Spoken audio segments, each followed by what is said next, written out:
Hi friends, welcome to Rani cooking page. ಇವತ್ತಿನ ವಿಡಿಯೋದಲ್ಲಿ soya ಕರಿ ಪಲ್ಯವನ್ನು ಹೇಗೆ ಮಾಡುವುದೆಂದು ತೋರಿಸುತ್ತೇನೆ. ಮೊದಲಿಗೆ ಸೋಯಾಬೀನ್ 50 ಗ್ರಾಂ, ಎಣ್ಣೆ ಅರ್ಧ ಕಪ್, ಶೇಂಗಾ ಬೀಜ 1 ಕಪ್, ಕಡಿಪತ್ತ ಸ್ವಲ್ಪ, ಕೊಬ್ಬರಿ ಗುಂಡು 2, ಬೆಳ್ಳುಳ್ಳಿ 7ರಿಂದ 8, ಹಾಗೆ 1 ಚಮಚ ಗರಂ ಮಸಾಲ. ಮಾಡುವ ವಿಧಾನ: ಒಂದು ಬಾಣಲೆಯಲ್ಲಿ 2 ಗ್ಲಾಸ್ ನೀರನ್ನು ಹಾಕಿ. ನೀರು ಕುದಿಯುವಾಗ 50 ಗ್ರಾಂ ಸೋಯಾಬೀನ್ ಹಾಕಿ ಮುಚ್ಚಳವನ್ನು ಮುಚ್ಚಿ ಗ್ಯಾಸನ್ನು ಆಫ್ ಮಾಡಿಬಿಡಿ. ಒಂದು ಕಡಾಯಿನಲ್ಲಿ ಶೇಂಗಾ ಬೀಜವನ್ನು ಫ್ರೈ ಮಾಡಿ. ಫ್ರೈ ಮಾಡಿರುವ ಶೇಂಗಾ ಬೀಜವನ್ನು ಸೈಡಿಗೆ ತೆಗೆಯಿರಿ.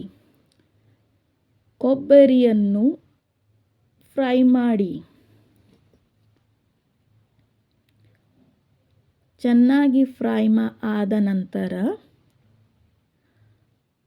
ಕೊಬ್ಬರಿ ಹಾಗೆ ಶೇಂಗಾ ಬೀಜ ಮಿಕ್ಸಿ ಜಾರಿನಲ್ಲಿ ಚೆನ್ನಾಗಿ ರುಬ್ಬಿಕೊಳ್ಳಿ. ರುಬ್ಬಿದ ನಂತರ ಒಂದು ಕಡಾಯಿನಲ್ಲಿ ಎಣ್ಣೆ ಹಾಕಿ. ಹಾಗೆ 1 ಚಮಚ ಜೀರಿಗೆಯನ್ನು ಹಾಕಿ.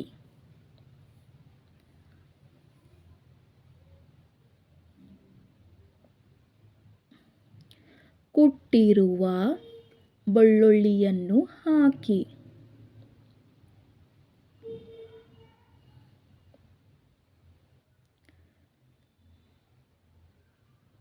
ಹಾಗೆ ಸ್ವಲ್ಪ ಕಡಿಪತ್ತವನ್ನು ಹಾಕಿ. ಚೆನ್ನಾಗಿ ಮಿಕ್ಸ್ ಮಾಡಿ.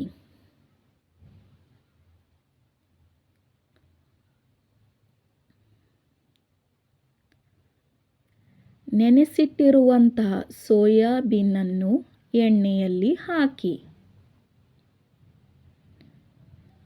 ರುಚಿಗೆ ತಕ್ಕಷ್ಟು ಉಪ್ಪು, ಅರ್ಧ ಚಮಚ ಅರಿಶಿಣ,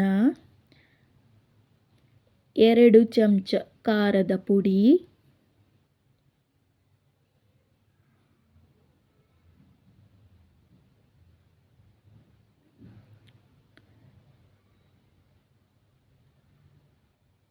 ಒಂದು ಚಮಚ ಗರಂ ಮಸಾಲ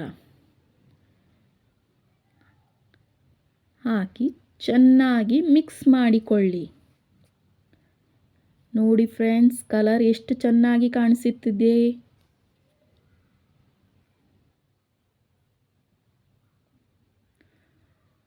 ರುಬ್ಬಿರುವ ಮಿಶ್ರಣವನ್ನು ಹಾಕಿ.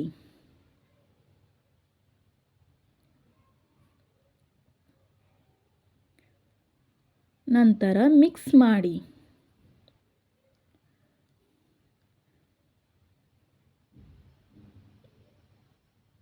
ಎರಡು ಗ್ಲಾಸ್ ನೀರನ್ನು ಹಾಕಿ.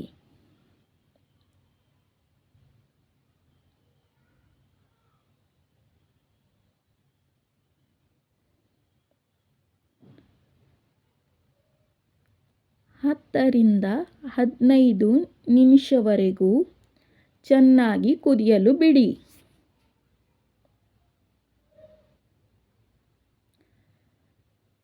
ನೋಡಿ ಫ್ರೆಂಡ್ಸ್, ಬಿಸಿ ಬಿಸಿಯಾದ ಸೋಯಾ ಕರಿ ರೆಡಿಯಾಗಿದೆ.